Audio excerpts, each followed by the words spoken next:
حوریہ بنت یوسف خان، آپ کو اپنا نکاح بعوض 50,000 حق مہر بہرام خانزادہ سے قبول ہے؟ نکاح خواہ نے اپنے الفاظ تیسری مرتبہ دہرائے تھے، لیکن حوریہ یوسف خان کی طرف سے کوئی جواب نہ پا کر انہوں نے ایک تیز نظر یوسف خان کی طرف ڈالی تھی۔ پورے ہال میں چہمگوئیاں شروع ہو چکی تھیں۔ دوسری طرف بہرام خانزادہ کی سیاہ آنکھوں میں خون اتر آیا تھا۔ دلہن تو تم میری ہی بنو گی، وہ بھی آج ہی۔ اگر نہیں چاہتی کہ میں تمہارے اس عاشق کا قتل سر عام کروں تو میری عزت کو اتنا ہی اچھالو جتنا تم اپنے نازک وجود پر مجھے برداشت کر سکو۔ حور، تم نیچے کیوں نہیں آئی؟ مہر تمہارا انتظار کرتا رہا، تمہیں کمرے سے باہر نکلتے نہ دیکھ وہ مایوس ہو کر چلا گیا۔ شمائلہ بیگم اس کے کمرے میں داخل ہوتے ہوئے بولی، جو بیڈ پر آڑی ترچھی لیٹی اپنے موبائل پر ناول پڑھنے میں مصروف تھی۔ شمائلہ بیگم کو دیکھ اس نے موبائل سے منہ نکالتے منہ بگاڑا تھا، جیسے اس نے مہر کے نام پر کوئی کڑوی گولی اپنے منہ میں لے لی ہو۔ ایسا کچھ نہیں ہے ماما جانی، میں بس ابھی آنے ہی والی تھی۔ وہ اپنے خوبصورت چہرے پر زبردستی مسکراہٹ سجائے بولی، جس پر انہوں نے آنکھیں چھوٹی کیے اپنی لاڈلی بیٹی کو دیکھا۔ کب؟ جب وہ چلا گیا، تب یہ خیال آیا ہے تمہیں؟ شمائلہ بیگم تنگ کر بولی اور بیڈ پر اس کے قریب تھوڑا فاصلے پر بیٹھ گئیں۔ حوریہ بیٹا، ایک بات ہمیشہ یاد رکھنا، ہمارا کاروبار اس کے باپ کے دم پر چل رہا ہے۔ بہت جلد تمہاری مہر سے شادی ہو جائے گی، اس لیے کوشش کرو مہر کے ساتھ جتنا ہو سکے اچھا برتاؤ کرو، تاکہ آگے چل کر تمہیں کوئی پرابلم نہ ہو، وہ رسانیت سے سمجھاتے ہوئے بولی، جس پر حوریہ نے بے یقینی سے اپنی ماں کو دیکھا۔ ماما، لگتا ہے آپ اپنا کاروبار چمکانے کی آڑ میں اپنی بیٹی کی شادی نہیں بلکہ اس کا سودا کرنا چاہ رہی ہیں۔ حوریہ نے کرب سے جلتے لہجے میں کہا، کیونکہ مہر ان کے گھر آتا جاتا تھا۔ یہ تو حوریہ کو پتا تھا، لیکن اس کی شادی مہر جیسے بد دماغ اکڑ شخص سے ہوگی، اس نے یہ کبھی نہیں سوچا تھا۔ حوریہ، شمائلہ بیگم غصے سے چلائیں۔ شمائلہ بیگم کا اس پر بے اختیار ہاتھ اٹھا تھا، جو ہوا میں ہی معلق ہو گیا۔ حوریہ نے ڈر سے اپنی خوبصورت نیلی آنکھوں کو بند کر لیا، جبکہ شمائلہ بیگم نے کانپتے ہوئے ایک نظر حوریہ پر اٹھے اپنے ہاتھ کو دیکھا اور پھر اپنے ہاتھ کو بے بسی سے اپنے پہلوں میں گرا لیا۔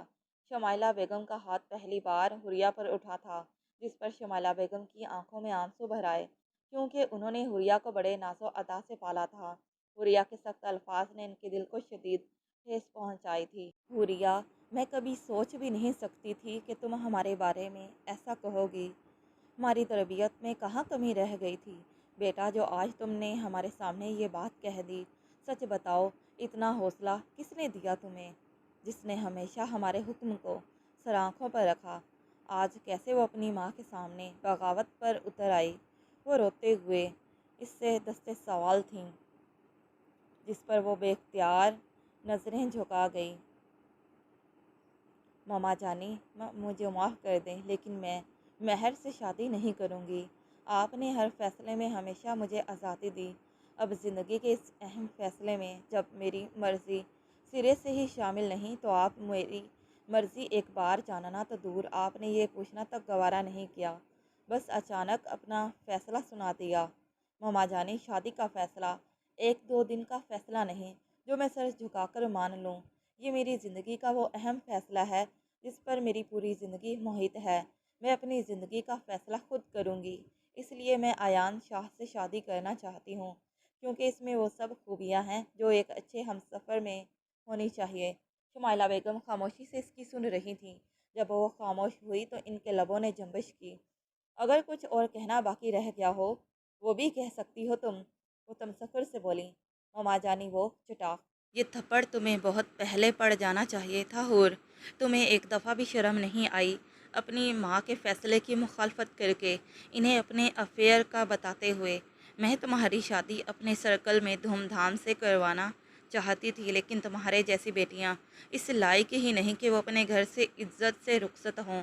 کل نکاح ہے تمہارا، میں بہرام بھائی سے بات کرتی ہوں اپنی امانت کو کل ہی ہمارے گھر سے لے جائیں، اس سے پہلے کہ تمہاری وجہ سے ہماری برسوں بنائی گئی عزت پر کوئی راہ چلتا تو حرف پڑھ کر چلتا بنے۔ وہ برہمی سے کہتے کمرے سے چلی گئیں ان کے جانے کے بعد وہ ایک فیصلہ کرتے بیڈ سے اٹھی اور اپنے سفری بیگ میں کپڑے رکھنے لگی۔ سفری بیگ میں اپنی ضروریات کا سامان رکھنے کے بعد اس نے ایک نمبر پر کال کرنے کے بعد جمیلہ بیگم کے کمرے کا رخ کیا۔ اس نے اپنے ماں کے کمرے میں جا کر شمیلہ بیگم سے اپنے برے رویے کی معذرت کی اور اس رشتے کے لیے حامی بھرتے شمیلہ بیگم کو ہر لحاظ سے مطمئن کر لیا۔ اور پھر رات کے پچھلے پہر اس کے گھر سے تھوڑا فاصلے پر ایک سیاہ رنگ کی گاڑی کھڑی تھی، جس پر وہ آدھی رات کو اپنے گھر والوں کی عزت کو اپنے قدموں تلے روندتے اس گاڑی میں آ بیٹھی۔ حوریہ کے گاڑی میں بیٹھتے ہی ڈرائیونگ سیٹ پر موجود شخص نے اسٹیئرنگ کو گھمایا اور گاڑی سٹارٹ کر دی۔ خیریت حوریہ جان، اتنی ایمرجنسی میں بلا لیا مجھے؟ گاڑی کا موڑ کاٹتے اس نے پوچھا۔ وہ اس کے گھر سے اب کافی دور نکل آئے تھے، اس لیے ان کی گاڑی کی سپیڈ کافی کم تھی۔ کیوں؟ تم کوئی نواب ہو جسے ایمرجنسی میں بلایا نہیں جا سکتا؟ حوریہ نے ادا سے اپنے ابرو کو شانے بے نیازی سے اٹھائے پوچھا، جس پر وہ مسکرا دیا۔ اگر تم ہو تو مجھے ہر صورت میں بلا سکتی ہو میری جان، وہ اس کی ادا پر فدا ہوتے بولا۔ اسی وجہ سے تو میں تمہارے لیے گھر سے بھاگ آئی ہوں، وہ اس کی طرف محبت سے دیکھتی بولی۔ بائی دا وے، جانا کہاں ہے ہمیں، یا پھر یوں ہی ساری رات سڑکوں کی خاک چھانتے رہنا ہے؟ ایان نے پوچھا، جس پر وہ سوچ میں پڑ گئی۔ جس پر اسے سوچوں میں گم دیکھ وہ اس کے نازک وجود کو گہری نظروں سے دیکھنے لگا۔ وہ ڈارک چاکلیٹ کلر میں شارٹ شرٹ اور تنگ جینز پہنے اس کی بھوکی نظروں کی پیاس بڑھا رہی تھی۔ حوریہ نے گھر سے نکلتے وقت چادر اوڑھی تھی، جو اس نے گاڑی میں بیٹھتے ہی اپنے وجود کو چادر کے بوجھ سے آزاد کرواتے چادر کو اتار کر گاڑی کی پچھلی سیٹ پر پھینک دیا تھا، اور اب اس کی بھوکی نظروں کی طلب سے بے نیاز وہ بغیر پردے کے اس کے سامنے بیٹھی تھی۔ بتاؤ کہاں جانا ہے؟ ایان نے اس کے دوپٹے سے بے نیاز خوبصورت بدن کے نشیب و فراز کو دیکھتے گلا کھنکار کر پوچھا۔ تم بتاؤ کہاں لے چلو گے؟ حوریہ نے کہا، میرے فارم ہاؤس چلتے ہیں، وہ اس کے نشیلے ہونٹ کو چومتے آوارہ بھنورے کو دیکھتے بولا، جو سیاہ رنگ میں اس کے اوپری ہونٹ کے بیچوں بیچ بڑے طمطراق سے براجمان تھا۔ چلو پھر وہاں چلتے ہیں، 3 بج رہے ہیں، تھوڑی دیر میں صبح بھی ہو جائے گی۔ تم جتنا جلدی ہو سکے مولوی صاحب کا انتظام کر لینا، ہم صبح ہوتے ہی پہلا کام یہی کریں گے۔ اس نے اپنی کلائی پر بندھی قیمتی گھڑی پر وقت دیکھتے کہا، اور چہرے پر بکھرے بالوں کی لٹ کو کان کے پیچھے اڑستے وہ ونڈو اسکرین سے باہر دیکھنے لگی۔ رات کو سنسان سڑکوں پر ان کی گاڑی ہواؤں میں باتیں کرتی خالی سڑکوں پر دوڑ رہی تھی۔ ایان نے گاڑی کی سپیڈ ممکن حد تک بڑھا دی تھی۔ وہ جلد از جلد فارم ہاؤس پہنچ جانا چاہتا تھا، جب دور سے آتی روشنیوں نے اس کی گاڑی کو اوورٹیک کیا تھا۔ 2 گاڑیاں اس کی گاڑی کے آگے آگے چلتی ان کے گزرنے کا راستہ روکے ہوئے تھی، جس پر مجبوراً انہیں اپنی گاڑی کی سپیڈ سلو کرنا پڑی، جس میں سے ایک گاڑی پیچھے، جبکہ 2 گاڑیاں اس کے سائڈ پر چل رہی تھیں، جس کے شیشے چڑھے ہوئے تھے۔ یہ لوگ کون تھے ایان کو نہیں پتا تھا، جو کافی دیر سے اس کی گاڑی کا پیچھا کر رہے تھے۔ ضرور اس کے یہ کوئی دشمنوں کی چال تھی اسے نقصان پہنچانے کی۔ وہ زیادہ دیر تک ان کے تعاقب سے بچ نہیں سکا۔ ان گاڑیوں کی تیز روشنیوں نے اسے جلد ہی گھٹنے ٹیکنے پر مجبور کر دیا۔ Are you mad Ayaan? اس کریٹیکل سچویشن میں تم نے گاڑی کیوں روک دی؟ حوریہ پاگلوں کی طرح چلائی۔ اگر گاڑی نہ روکتا تو ممکن تھا یہ لوگ ہم پر فائرنگ کر دیتے۔ میں نے ہر ممکن کوشش کی تھی ان سے بچنے کی۔ تمہیں بھی پتہ ہے انہوں نے ہماری گاڑی کا ٹائر پنکچر کر دیا تھا۔ اگر میں گاڑی نہ بھی روکتا تو گاڑی تھوڑی دیر میں خود ہی رک جاتی، سو مجبوراً مجھے گاڑی روکنا پڑی۔ اسٹیئرنگ پر مکہ مارتے ہوئے اس کے چلانے پر جھنجھلا کر بولا، اب کیا کریں گے؟ نہ جانے کون لوگ ہیں، اوپر سے سنسان جگہ اور رات کا وقت۔ مجھے ڈر لگ رہا ہے ایان، وہ خوفزدہ لہجے میں بولی۔ اس کے خوبصورت چہرے سے ڈر چھلک رہا تھا۔ میری جان ڈرو نہیں، میں ہوں نا، تمہارے ساتھ کچھ نہیں ہوگا۔ اس کے چہرے پر پریشانی کے آثار دیکھ ایان نے اسے تسلی دیتے کہا۔ اتنے میں کسی نے ان کی گاڑی کا شیشہ زور سے بجایا۔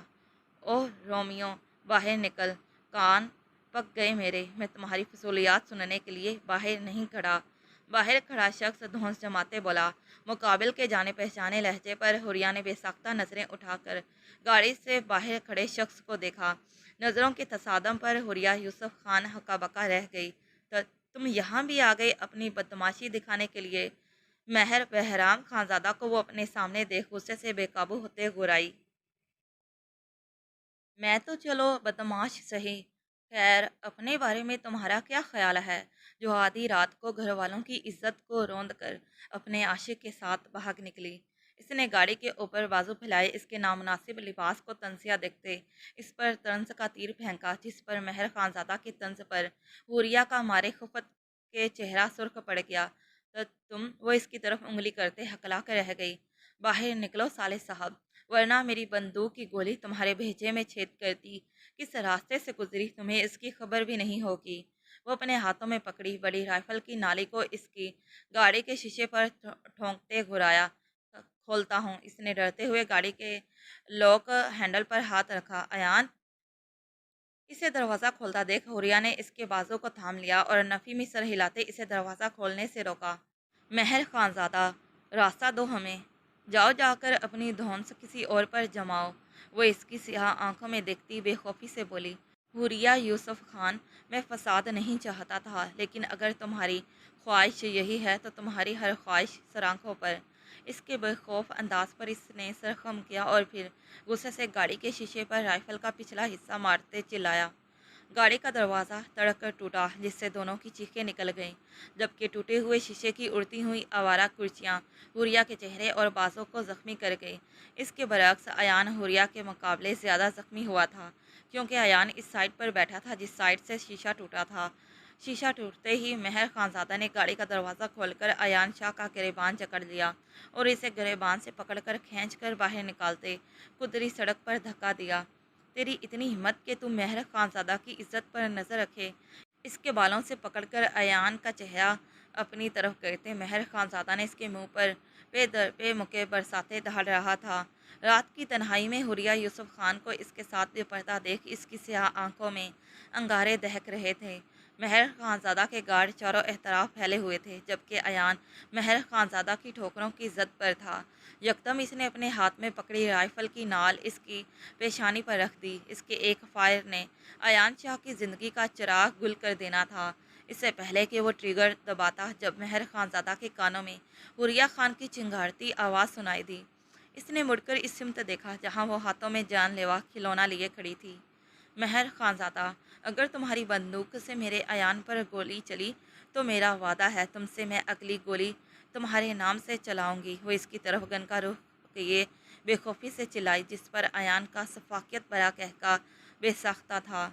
اوہ ریلی، اب تم اس کھلونے سے مجھے ڈراؤ گی؟ وہ ہنسی ضبط کرتے بولا، جس پر حور نے لب بھیجے اس کے بے خوف چہرے کی طرف دیکھا۔ اس سے مہر خانزادہ کے چہرے پر بجائے خوف کے شفقت نظر آئی، ایسی شفقت جو مقابل کو پل میں تباہ کر ڈالے۔ حوریہ کا نازک وجود اس کی شفقت کے زیر اثر لرزنے لگا، پھر لبوں پر زبان پھیر کر اس نے کہا، ایان کو جانے دو، اس کی کوئی غلطی نہیں۔ وہ اسے درزیدہ نظروں سے دیکھ رہی تھی، جس کی بندوق کا نشانہ ایان کا ماتھا تھا۔ چلو ایک ڈیل کرتے ہیں، تمہارا عاشق میری قید میں رہے گا، میری قید بھی اس کے لیے کسی عذاب سے کم نہ ہوگی، جب تک تم مجھ سے نکاح کے لیے حامی نہیں بھر لیتی۔ جیسے ہی کل ہمارا نکاح ہوگا میں اسے اپنی قید سے آزاد کر دوں گا۔ بولو، ڈیل منظور ہے یا پھر میں اس سالے کو یہیں ختم کر دوں؟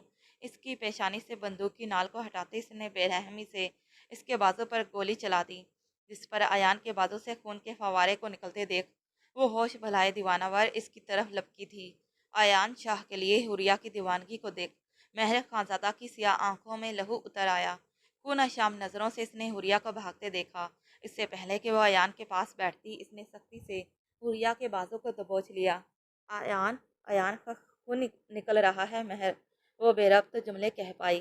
پہلے ڈیل ڈن کرو، وہ اس کی آنسوں بھری آنکھوں میں بے رحمی سے دیکھتے بولا۔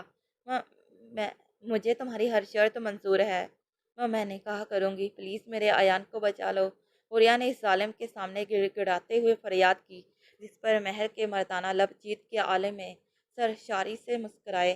ارباز، اس حرام زادے کو اٹھاؤ یہاں سے، وہ کرہتگی سے بولا اور پھر حوریہ کا بازو بے رحمی سے دبوچے گھسیٹتے ہوئے اسے اپنی گاڑی میں دھکیل کر دروازہ بند کیا اور گاڑی سٹارٹ کرتے وہاں سے چلا گیا۔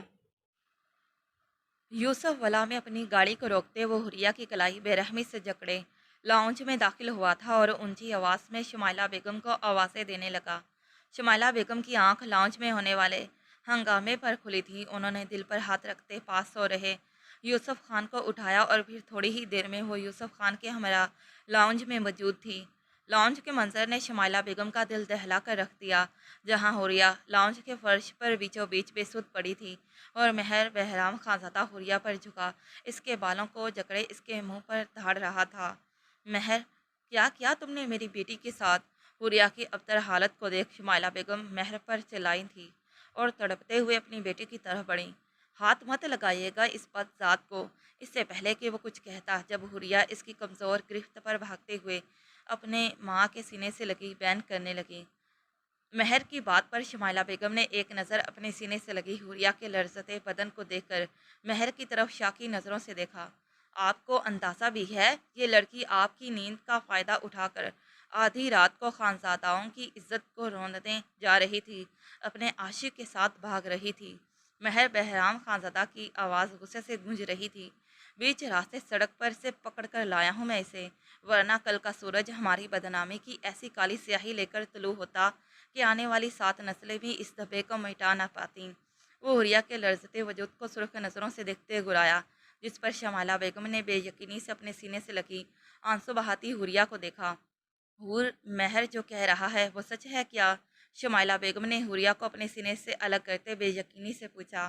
وہ مما میں وہ شمائلہ بیگم کے پوچھنے پر ہکلا کر رہ گئی۔ اسے سمجھ میں نہیں آیا کہ وہ کیا کہے، جس پر بے ساختہ شمائلہ بیگم کا اس پر ہاتھ اٹھا جو اس کے چہرے پر سرخ نشان چھوڑ گیا۔ یہ صلہ دیا تم نے ہمارے پیار کا؟ حوریہ کی نازک وجود کو جھنجھوڑتے شمائلہ بیگم نے کانپتے لہجے میں پوچھا۔ ماما، میں وہ مہر سے شادی نہیں کرنا چاہتی تھی، اسی لیے، حوریہ نے گال پر ہاتھ رکھتے روتے ہوئے کہا، جس پر حوریہ کی بات کاٹ کر شمائلہ بیگم چپتے لہجے میں بولی، تو اسی لیے تم نے گھر سے بھاگنا اپنے لیے بہتر آپشن سمجھا؟ اپنے ماں باپ کی عزت کے ساتھ ساتھ مہر کے گھر والوں کی عزت کو روندنا تمہیں بہتر آپشن لگا؟ شمائلہ بیگم کی آواز دکھ سے لرز گئی۔ غم و غصے سے شمائلہ بیگم کا ہاتھ ایک بار پھر اس پر اٹھنے لگا تھا جب مہر نے ان کا ہاتھ پکڑتے التجائیہ کہا، شمائلہ آنٹی، اب آپ حوریہ پر ہاتھ نہیں اٹھائیں گی، اس نے جو کرنا تھا کر لیا، آپ بس اس کی شادی کی تیاریاں کریں، کیونکہ کل نکاح کے ساتھ حوریہ کی رخصتی بھی ہوگی۔ بے فکر رہیں، یہ اب کچھ نہیں کر پائے گی، کیونکہ اس کی ایک بہت ہی قیمتی چیز میرے پنجرے میں قید ہے، جس کے چلتے یہ چاہ کر بھی اب اپنے پر نہیں پھڑ پھڑا پائے گی۔ اس نے حوریہ کے وجود کو اپنی سرخ غضبناک نگاہوں سے گھورتے ہوئے کہا، پھر وہ آخری قہر بھری نظر حوریہ پر ڈالتے وہاں سے چلا گیا۔ سنگھار میز کے سامنے وہ 16 سنگھار کیے اپنی تمام تر حشر سامانیوں کے ساتھ کھڑی تھی۔ ریڈ بلیڈ کلر کے بھاری کامدار لہنگے میں لپٹی وہ یوں لگ رہی تھی جیسے کسی مصور نے اپنے دل کی شدتوں سے ایک زندہ شاہکار تراشا ہو۔ جوڑے پر سونے اور زری کا باریک کام کیا ہوا تھا، ہاتھوں پر مہندی اور آنکھوں پر مہارت سے لگائے گئے گہرے شیڈز اس کی خوبصورت نیلی اداس آنکھوں میں گہری چمکتی ہوئی شام جیسا تاثر دے رہے تھے۔ اس کی لمبی گھنیری پلکوں کا مسکارا اور کاجل کی سیاہ لکیر نے اس کی آنکھوں کی خوبصورتی کو بڑھا دیا تھا۔ اس کے ناک میں پہنی نتلی ہلکی سی حرکت کے ساتھ ہر بار اس کے گال کو چھو کر پھر سے سنبھل جاتی اور کلیرے پہنے سرخ چوڑیوں کی کھنک کمرے کی خاموش فضا میں ایک ارتعاش برپا کر رہی تھی۔ خدا میری بیٹی کو نظر بد سے بچائے، کمرے میں داخل ہوتی شمائلہ بیگم نے حوریہ کی نظر اتارتے خوشی سے کہا اور بازوں سے تھام کر اس کی پیشانی کو چوم لیا۔ اپنی بیٹی کا سودا کر کے کتنی خوش دکھائی دے رہی ہیں آپ؟ حوریہ چہرے پر زہریلی مسکراہٹ سجائے بولی، جس پر شمائلہ بیگم کے ہاتھ اس کے دوپٹے کو درست کرتے بے ساختہ رکے تھے اور انہوں نے نظریں اٹھا کر اس کی طرف دیکھا۔ ہاں، خوشی کیوں نہ ہو، آخر میں اپنی بیٹی کو درست ہاتھوں میں جو سونپ رہی ہوں۔ اس کی نم آنکھوں میں دیکھتے شمائلہ بیگم نے سرد لہجے میں کہا، ہمیں دیر ہو رہی ہے۔ اس کے ہاتھ کو نرمی سے پکڑتے بولی اور اسے لیے کمرے سے باہر نکل گئیں۔ وہ براتیوں کے آنے سے پہلے شادی ہال پہنچ چکے تھے۔ ہال کے داخلی دروازے پر کھڑے شمائلہ بیگم اور یوسف خان نے براتیوں کا پرتپاک استقبال کیا تھا اور انہیں اپنی ہمراہی میں لیے خوبصورتی سے سجائے گئے ہال کے اندرونی حصے کی طرف بڑھ گئے۔ مہر بہرام خانزادہ سفید شلوار قمیض پر سیاہ ویسٹ کوٹ پہنے اپنی چھا جانے والی باروب شخصیت کے زیر اثر پورے ہال میں چھایا ہوا تھا۔ تھوڑی دیر میں نکاح کا شور اٹھ کھڑا ہوا۔ مولوی صاحب نے نکاح پڑھانا شروع کیا۔ حوریہ بنت یوسف خان، آپ کو اپنا نکاح بعوض 50,000 حق مہر مہر بہرام خانزادہ سے قبول ہے؟ نکاح خواہ نے اپنے الفاظ تیسری مرتبہ دہرائے تھے، لیکن حوریہ یوسف خان کی طرف سے کوئی جواب نہ پا کر انہوں نے ایک تیز نظر یوسف خان کی طرف ڈالی تھی۔ پورے حال میں چاہ منگوئیاں شروع ہو چکی تھیں۔ دوسری طرف بہرام خانزادہ کی سیاہ آنکھوں میں خون اتر آیا تھا۔ دلہن تو تم میری ہی بنو گی، وہ بھی آج ہی۔ اگر نہیں چاہتی کہ میں تمہارے اس عاشق کا قتل سرعام کروں تو میری عزت کو اتنا ہی اچھالو جتنا تم اپنے اس نازک وجود پر مجھے برداشت کر سکو۔ وہ اس کی نازک کلائی کو دبوچتے اس کی طرف خون اشام نظروں سے دیکھتے گرایا۔ تکلیف کے مارے حوریہ کی خوبصورت نیلی آنکھوں سے آنسو نکلنے لگے۔ حوریہ کی کلائی ابھی تک مہر بہرام خانزادہ کے آہنی شکنجے میں تھی، جس پر مارے تکلیف کے نہ چاہتے ہوئے بھی اس نے دل پر پتھر رکھتے نکاح کے لیے حامی بھر لی۔ نکاح کے ہوتے ہی ہال میں مبارکباد کا شور گونجنے لگا اور تھوڑی دیر میں رخصتی کا انتظام کیا گیا۔ ہال میں موجود ملنے ملانے والے نکاح کے بعد ڈائریکٹ رخصتی پر چاہ منگوئیاں کرنے لگے، جبکہ ان سب کے تیر و طنز کی پرواہ کیے بغیر وہ حوریہ یوسف خان کے تمام جملہ حقوق اپنے نام کیے پرسکون دکھائی دے رہا تھا۔ یوں تمام رسم و رواج مکمل ہونے کے بعد حوریہ یوسف خان کو مہر بہرام خانزادہ کے کمرے میں بٹھا دیا گیا تھا۔ وہ اپنے دوستوں میں گھرا کمرے میں جانے کے لیے پر تول رہا تھا، جبکہ اس کے یار دوست اس کی بے رحم حالت کا مزہ لیتے اس کے راستے میں رکاوٹ بن کر کھڑے تھے۔ اپنے شرارتی دوستوں کی چھیڑ خانیوں سے فراغت ملنے کے بعد وہ سیدھا اپنے کمرے میں داخل ہوا تھا۔ کمرے میں داخل ہوتے ہی اس کے چہرے کے تاثرات یکدم بدل گئے۔ اس نے سرد نظروں سے بیڈ پر لیٹی ہوئی اپنی نئی نویلی دلہن کو دیکھا، جس کا 16 سنگھار سے بے نیاز سفید نائٹی میں لپٹا دلکش سراپا اس کی سیاہ آنکھوں میں مرچیں بھر گیا۔ وہ خون کے آنسو پیتا بھاری قدموں سے اس کی طرف بڑھا تھا۔ وہ جانتا تھا اس نے جان بوجھ کر اسے نیچا دکھانے کے لیے ایسا کیا تھا، مگر وہ بھی مہر بہرام خانزادہ تھا، اتنی آسانی سے ہار ماننے والوں میں سے نہیں تھا۔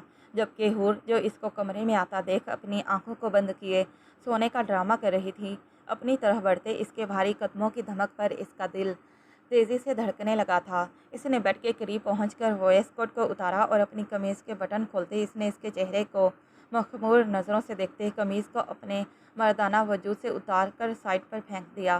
اس کی کارروائیوں سے بے نیاز اس نے اپنی نیلی آنکھوں کو یوں ہی بند کیے رکھا تھا۔ اس نے سونے کی اداکاری کرتے جان بوجھ کر کوئی حرکت نہیں کی تھی، حتیٰ کہ بیڈ پر چڑھتے وہ حوریہ کے نازک بدن پر قابض ہوتے اس کے خوبصورت چہرے کو دیکھنے لگا۔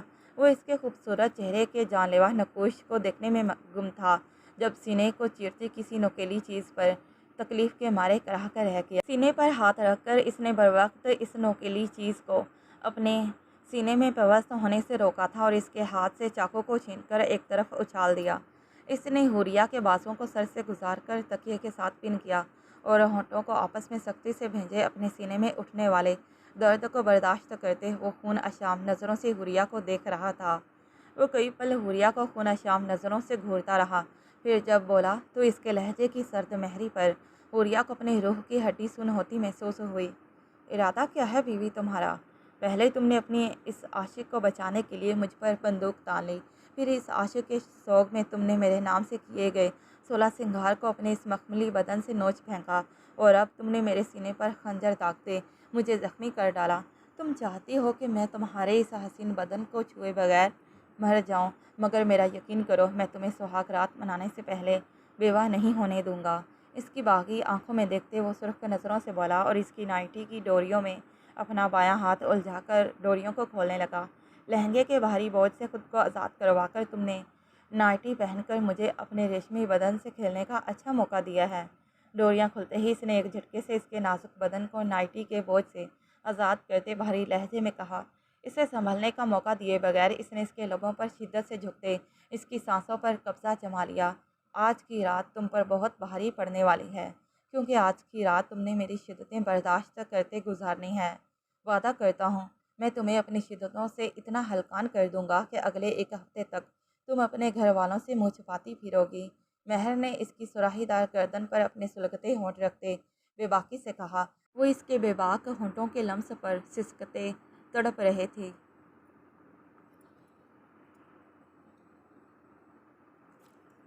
وہ اس کے بے باک ہونٹوں کے لمس پر سسکتے ہوئے تڑپ رہی تھی۔ اس بے رحم شخص کے شکنجے میں اس کی کمزور مزاحمتیں دم توڑتے پھڑ پھڑا کر رہ گئیں۔ جس پر اپنی بے بسی پر اس کی خوبصورت نیلی آنکھیں آنسو بہانے لگیں، جبکہ ہاتھ مار کر سائڈ لیمپ کو بجھاتے وہ اس کی اعضاریوں کی پرواہ کیے بنا اس کے نازک بدن پر گھٹا کی طرح برستا چلا گیا۔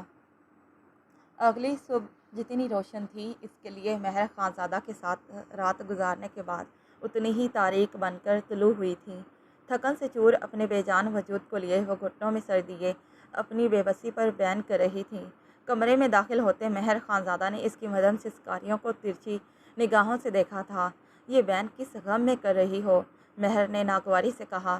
تم رات بھر درندوں کی طرح میری عزت کو نوچتے رہے اور تم چاہتے ہو کہ میں اپنی عزت کے لٹ جانے پر بیان بھی نہ کروں؟ وہ سر اٹھائے بے بسی سے چلائی۔ چلاؤ مت، ڈائن سے بھی زیادہ زہریلی لگتی ہو جب تم چلاتی ہو۔ اس نے اس کے بکھرے بالوں کو دیکھتے طنز کیا۔ اور کیا کہا تم نے؟ کل رات میں نے تمہاری عزت کو لوٹا نہیں بلکہ آباد کیا ہے۔ تمہارے وجود کو چھو کر وہ اس باغی لڑکی کو ترہم زدہ نظروں سے دیکھتے بولا، میری موریں تم سے ملنا چاہتی ہیں، اس لیے جلدی سے اپنا حلیہ درست کر لو۔ اس کے چادر میں چھپے وجود کو تیز نظروں سے گھورتے اس نے حکم دیا، جو ابھی تک بے شرموں کی طرح چادر میں اپنے وجود کو چھپائے بیٹھی تھی۔ مجھے کسی سے نہیں ملنا، اور کیوں کروں میں اپنا حلیہ درست؟ میں اسی حلیے میں ہی رہوں گی۔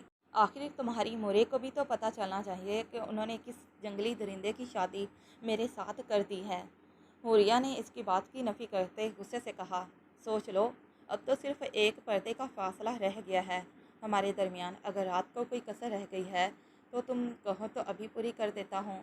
اس کے چادر میں لپٹے وجود کو وہ شریر نظروں سے دیکھتے سرد لہجے میں بولا اور اس کی طرف بڑھا، میرے پاس مت آنا، ورنہ تمہاری اس جھوٹی مردانگی کو میں چیخ چیخ کر تمہارے گھر والوں کو بتاؤں گی۔ اس نے ہچکیاں بھرتے کہا۔ بجائے ڈرنے کے مہر خانزادہ کے ہونٹوں پر شریر مسکراہٹ رینگ گئی۔ اوہ، تو تم گھر والوں کو بتاؤ گی؟ ویسے کیا بتاؤ گی؟ کہ مہر خانزادہ نے کل رات کو تمہاری عزت کو لوٹ لیا؟ اس نے بمشکل لبوں میں مسکراہٹ دباتے پوچھا۔ بے وقوف لڑکی، شوہر کے حق کو تم جتنا بھی چیخ چلا کر دنیا والوں کو بتا لو، وہ سب تمہاری بے وقوفی پر تم پر ہنسیں گے۔ پاگل، ایسا کون سا شوہر ہے جو اپنی بیوی کو بہن بنا کر رکھتا ہوگا؟ وہ لبوں پر معنی خیز مسکراہٹ لیے اس کی گردن پر کھلے اپنی شدتوں کے نشان کو دیکھتے بے باکی سے بولا۔ اس کی بے باک نظروں کی شدت سے گھبراتے ہوئے وہ اپنے وجود کو چادر سے چھپانے لگی۔ ماں، تمہاری موریں آ رہی ہیں نا؟ جاؤ اپنی موریں کو جا کر دیکھو، تب تک میں فریش ہو لوں۔ اس کی بے باک نظروں کی بڑھتی طلب پر اس نے سٹپٹاتے ہوئے کہا، گڈ گرل، ایک ہی رات میں میری باتیں ماننے لگی ہو۔ وہ اس کی تابعداری کو دیکھ مسکرا کر بولا اور اسے مزید تنگ کرنے کا ارادہ ترک کیے گنگناتے ہوئے کمرے سے باہر نکل گیا۔ اس نے خونخوار نظروں سے اس جگہ کو گھورا جہاں پر وہ تھوڑی دیر پہلے کھڑا تھا اور پھر اس پر دو حرف بھیجتے وہ کمرے کا دروازہ لاک کرتی غسل کرنے چلی گئی۔ ماشاءاللہ، بہت پیاری بچی ہے۔ سہاگن بننے کے بعد ٹوٹ کر روپ چڑھا ہے میری بیٹی پر، سالیہ بیگم نے اس کے سر کی بالائیں لیتے خوشی سے کہا، جس پر وہ دھیما سا مسکرا دی، کیونکہ اس کا بیر صرف مہر بہرام خانزادہ سے تھا۔ اس میں سالیہ بیگم کا کوئی ہاتھ نہ تھا جس پر وہ چاہ کر بھی ان سے روڑ نہ ہو سکی۔ انہوں نے اس کی گوری کلائیوں میں سونے کے بھاری کنگن پہنائے تھے جس پر اس نے اپنے ہاتھوں میں پہنے کنگن کی تعریف بھی کی تھی۔ مہر کی نظریں اس کی ہر حرکات کا بغور جائزہ لے رہی تھیں۔ اسے خوشی ہوئی تھی کہ حوریہ کا رویہ اس کے ساتھ چاہے کتنا ہی روڑ کیوں نہ تھا، لیکن حوریہ کا رویہ اس کی مورے کے ساتھ خوشگوار تھا۔ اس نے ٹھان لیا تھا کہ وہ بہت جلد حوریہ کے دل میں اپنی نفرت کو ختم کر دے گا اور اس کے دل میں جو ایان شاہ کے نام کی جھوٹی محبت کا خناس بھرا ہوا تھا وہ اس کے دل سے جڑ سے اکھاڑ کر باہر پھینکے گا۔ ولیمے کی تقریب کا انتظام بڑے پیمانے پر کیا گیا تھا۔ حوریہ کو شہر کے سب سے مہنگے پارلر سے تیار کروایا گیا تھا۔ ولیمہ کی تقریب میں دونوں کی ڈریسنگ ایک جیسی تھی۔ حوریہ نے گہرے نیلے رنگ کی میکسی پہنی تھی جس پر سفید رنگ کا بھاری کام کیا ہوا تھا، اور مہر بہرام خانزادہ نے بھی نیلے رنگ کا 3 پیس وائٹ شرٹ کے اوپر نیلے رنگ کا پینٹ کوٹ پہنا تھا۔ تقریب میں دونوں پر سب کی نظریں تھیں۔ سب لوگوں نے ان دونوں کی جوڑی کو خوب سراہا تھا۔ شمائلہ بیگم کے چہرے سے بھی خوشی صاف جھلک رہی تھی۔ یوسف خان نے آگے بڑھ کر حوریہ کے سر پر دست شفقت رکھتے پیار کیا تھا، جس پر اپنے ساتھ ہوئی زیادتی پر حوریہ کا نہ چاہتے ہوئے ضبط کا دامن ٹوٹ گیا۔ یوسف خان تادیر حوریہ کو اپنے گلے سے لگائے دلاسا دیتے خاموش معافی مانگی تھی۔ ان کے پیار بھرے انداز پر وہ جلد ہی سنبھل گئی تھی اور شکوہ کنا نظروں سے اپنی ماں کی طرف دیکھا، جن کی شہ پر اس کے ساتھ یہ سب ہوا تھا۔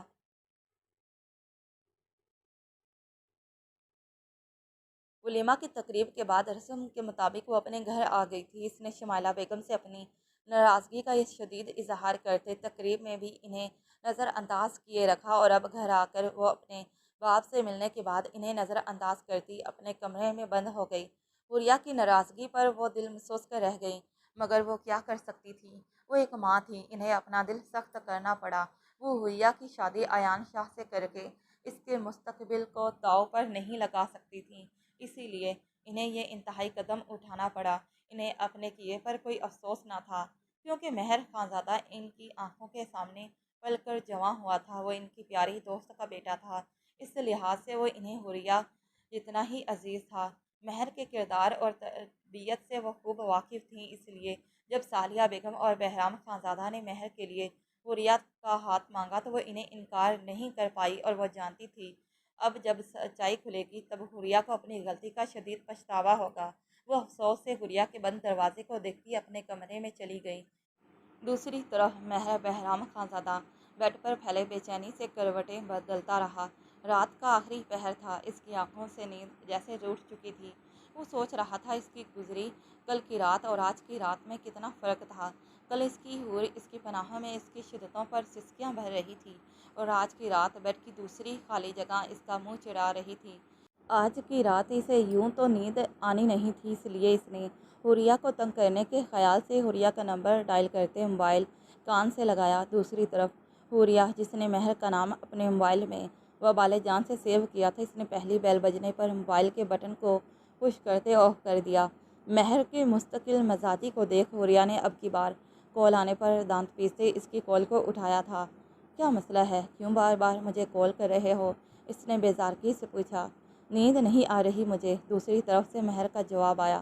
تو پھر میں کیا کروں؟ مجھے کیوں تنگ کر رہے ہو؟ اس نے نچلے ہونٹ کا کونا دباتے تنگ کر کہا۔ میری نیند کا علاج صرف تمہاری غربت میں چھپا ہے۔ وہ اس کی غربت میں گزری اپنی پہلی رات کو یاد کرتے خماری سے بولا۔ اپنی حد میں رہو، حوریہ نے غصے سے کہا۔ میں آلریڈی ہر حد کراس کر چکا ہوں میری جان۔ مہر کا جواب فوراً آیا تھا، جس پر اس کی بے باکی پر حوریہ گلس کر رہ گئی۔ میرا اس وقت تمہارے اس ریشمی بدن کی نرماہٹ کو محسوس کرنے کا شدت سے دل کر رہا ہے، وہ معنی خیزی سے کہتا حوریہ کے کان کی لوئیں تک سرخ کر چکا تھا۔ چاہے وہ کتنا ہی اسے اپنی نفرت کا اظہار کر لے، لیکن تھی تو وہ ایک نارمل لڑکی نہ، جس پر مقابل کی بے باک گفتگو پر اس کی لامبی گھنیری پلکیں حیا کے بوجھ تلے جھک جاتی تھیں۔ اس کے گلابی آرز آگ کی طرح دہک اٹھے تھے۔ میں کال کاٹ رہی ہوں۔ اتنا کہتے اس نے کھٹاک سے کال کاٹ دی تھی۔ دوسری طرف مہر خانزادہ اس کی حالت سے لطف اندوز ہوتے سینے پر تکیے کو لپیٹتے آنکھیں موند گیا۔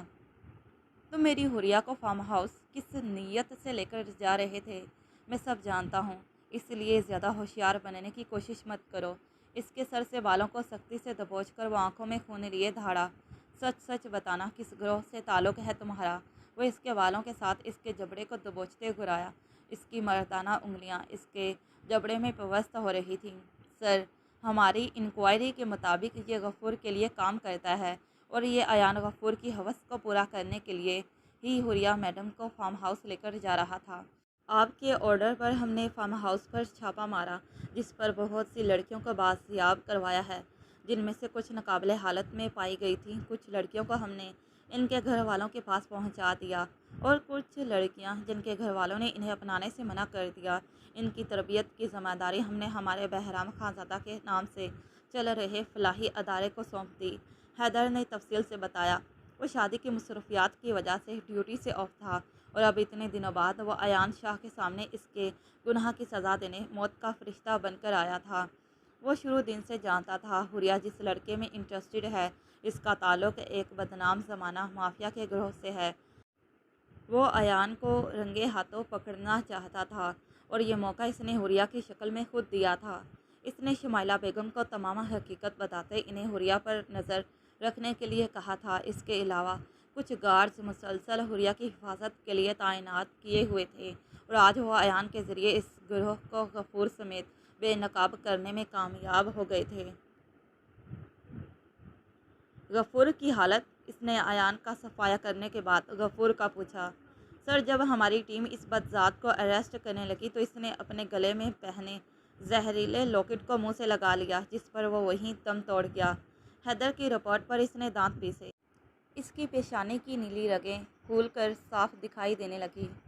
ایک تو مجھے ان ویلن کی سمجھ نہیں آتی، ساری زندگی بنا کسی ڈر اور خوف کے وہ عام لوگوں کی زندگیاں تباہ کرتے رہتے ہیں۔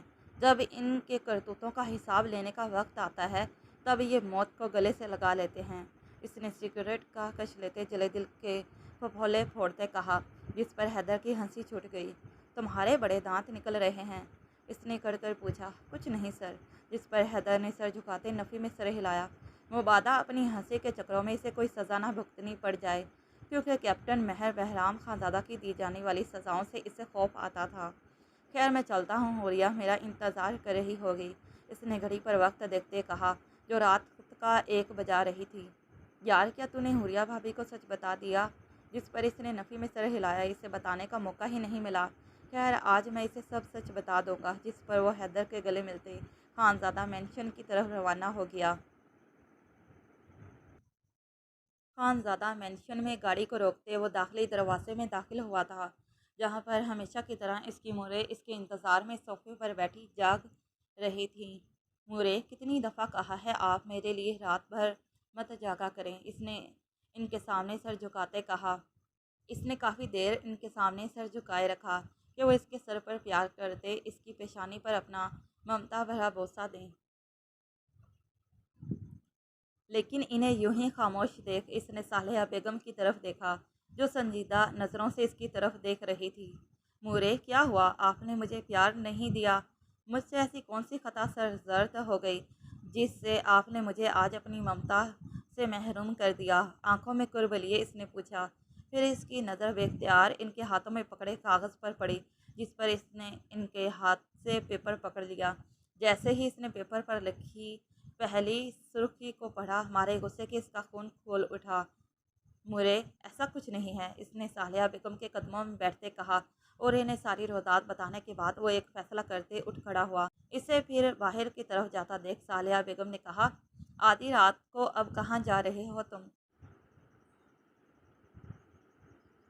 صالحہ بیگم نے گھڑی پر وقت دیکھتے پریشانی سے پوچھا، جس پر وہ پلٹا، مورے میں آپ کی بگڑیل بہو کا دماغ ٹھکانے لگانے جا رہا ہوں، مجھے دیر ہو جائے گی، اس لیے فی الحال ابھی آپ سو جائیں، انشاءاللہ اب آپ کی اپنی بہو سے ملاقات صبح ناشتے کی میز پر ہوگی، وعدہ کرتا ہوں میں آپ سے، اب میں آپ کی بہو کا دماغ ٹھکانے لگانے کے بعد ہی واپس لوٹوں گا، وہ مسکرا کر کہتے داخلی دروازہ عبور کر گیا۔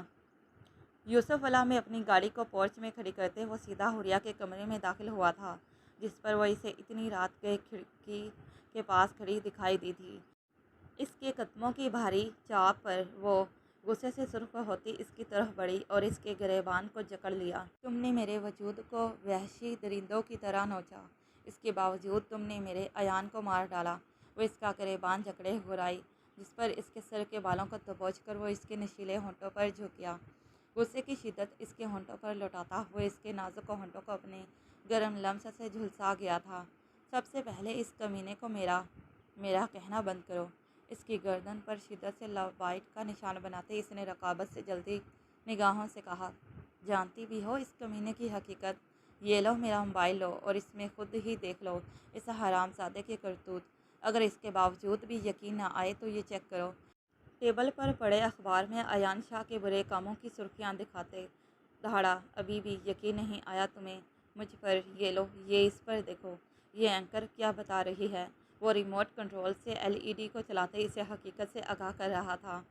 ہاں مارا ہے میں نے اسے، ان ہاتھوں سے میں نے اس کی غلیظ آنکھوں کو نکال کر اپنے آوارہ کتوں کو کھلا دیا، کیونکہ اس نے میری حور پر نظر ڈالنے کی کوشش کی تھی۔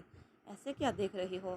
میں کیپٹن مہر بہرام خانزادہ اپنی حوریہ کو لے کر جنون کی حد تک پاگل ہوں، اس نے اس کے بے یقینی سے دکھنے پر جنونی لہجے میں کہا۔ حوریہ کی خوبصورت نیلی آنکھیں اپنی غلطیوں پر نادم ہوتی خاموش آنسو بہانے لگی۔ وہ تو اب مہر کے سامنے معافی مانگنے کے بھی قابل نہیں رہی تھی۔ اس نے کیا کیا نہیں سنایا تھا اسے، اور وہ تو بغیر کچھ کہے سارے الزام خود پر لیے اس کا محافظ بنا، اس کی خاموش حفاظت کر رہا تھا۔ یہاں یہاں بے انتہا درد ہوتا ہے، میرا سینہ جل کر راکھ ہو جاتا ہے جب میرے سامنے تم اس کمینے کی محبت کا مجھ سے اظہار کرتی ہو۔ تم نے اس کمینے کی جھوٹی محبت میں مجھ پر بندوق اٹھائی اور پھر سہاگ رات کے دن میرے سینے میں خنجر داغ دیا۔ وہ اپنے سینے کے مقام پر مکہ مارتے گھرایا۔ اس وقت کسی گھائل بکھرے ہوئے شیر کی طرح دہاڑ رہا تھا، جس پر حوریہ نے بے ساختہ آگے بڑھ کر اس کے سینے سے لگتے اس بکھرے ہوئے شیر کو قابو کیا تھا۔ ماں، مجھے معاف کر دو مہر، میں اپنی بے راہ روی پر شرمندہ ہوں۔ میں بھٹک گئی تھی، مجھے معاف کر دو پلیز۔ میں نے تمہارا دل دکھایا، ماما جانی کا، مرے کا، سب کا دل دکھایا، پلیز مجھے معاف کر دو۔ اس کے سینے سے لگتے اس نے منمناتے ہوئے کہا، جس پر مہر خانزادہ کے آگ کے شعلوں میں دہتے وجود کو سکون ملا تھا۔ معافی تب ملے گی تمہیں جب تم میرے لیے پہلی رات کی طرح اپنے روپ کو پھر سے سجاؤ گی، جو تم نے اس کمینے کی محبت میں تباہ کر ڈالا تھا۔ اس کا سرد لہجے میں حکم آیا، جس پر حوریہ مسکرائی اور کہا، مجھے کچھ وقت دو، آج میں دل کی گہرائیوں سے اپنے وجود کو تمہارے لیے سجاؤں گی۔ اس کی طرف محبت بھری نظروں سے دیکھتے وہ بولی۔ اس کی نیم رضامندی کو دیکھ وہ حوریہ کا ہاتھ تھامے کمرے سے باہر نکل گیا، اور پھر چند گھنٹوں کے انتظار کے بعد ایسا ہی ہوا کہ وہ واقعی اپنے دو آتشیہ روپ کو دلہنوں کی طرح سجائے اس کے سامنے اس کے کمرے میں کھڑی تھی۔ اس بار حوریہ نے مہر کی قربت کو خود چنا تھا، جس پر اس کا اپنی حیا سے بوجھل پلکوں کو مہر خانزادہ کی بے باک نگاہوں سے اٹھانا محال لگ رہا تھا۔ آج صحیح معنوں میں تم میری بیوی لگ رہی ہو۔ آج تمہارے چہرے پر حیا کے وہ سارے رنگ موجود ہیں جن کو میں پہلی رات کو تمہارے چہرے پر دیکھنا چاہتا تھا۔ اس کی تھوڑی کو تھام کر وہ نرم لہجے میں بولا، اور اس کے سرخ ہونٹوں پر جھکا اپنی شدتیں لوٹانے لگا۔ حوریہ کے نازک ہونٹ اس کی شدت پر جھلسنے لگے، اور گہرے گہرے سانس لیتے اس کے سینے پر ہاتھ رکھ کر اس نے مہر کو خود سے دور ہٹانا چاہا، جس پر دور جانے کے الٹا اس نے حوریہ کو اپنی باہوں میں اٹھا لیا۔ آج مجھ سے دور جانے کی غلطی نہ کرنا، ورنہ بہت برا پیش آؤں گا۔ پہلی رات میں نے تم پر بہت ظلم کیا، شدید غصہ، ضد، نفرت اور وحشت لیے میں تمہارے نازک وجود پر قابض ہوتا چلا گیا۔ لیکن حوریہ میری جان، آج ایسا کچھ نہیں ہوگا۔ میں تمہارے نازک وجود کو پھولوں کی طرح محبت سے چھوں گا کہ تمہیں بھی میری قربت میں گزارے وقت پر ناز ہوگا۔ اس کو بیڈ پر لیٹاتے ہوئے اس نے کہا۔ اس کی پیش قدمی پر حوریہ کا نازک بدن اس کے سخت مردانہ وجود تلے دب کر رہ گیا۔ یکدم کچھ یاد آنے پر اس کی قربت سے سیراب ہوتے اس نے چہرہ اٹھاتے اس کے سسکیاں بھرتے خوبصورت چہرے کو دیکھا۔ تم نے اپنے موبائل میں میرا نمبر وبال جان کے نام سے کیوں سیو کر رکھا ہے؟ ایان شاہ کے کیس کے حوالے سے اس نے کچھ دن پہلے اس کا موبائل چیک کیا تھا، جس پر کال ہسٹری میں اس انوکھے نام کو پڑھ کر وہ چونکا، اور جب اس نے نمبر دیکھا تو بے اختیار مسکرا دیا، اور اس کی شرارت پر بعد میں نپٹنے کا سوچ کر وہ اپنے کام میں مصروف ہو گیا۔ اور اب جب یاد آنے پر پوچھا تو اس کی بات پر حوریہ کے لبوں پر مسکراہٹ رنگ گئی۔ کیونکہ تم ہمیشہ میرے سر پر چڑھے میری اس ننھی سی جان کو مشکل میں ڈال دیتے ہو، اب بھی کیسے میری جان کا وبال بنے میرے نازک وجود کو۔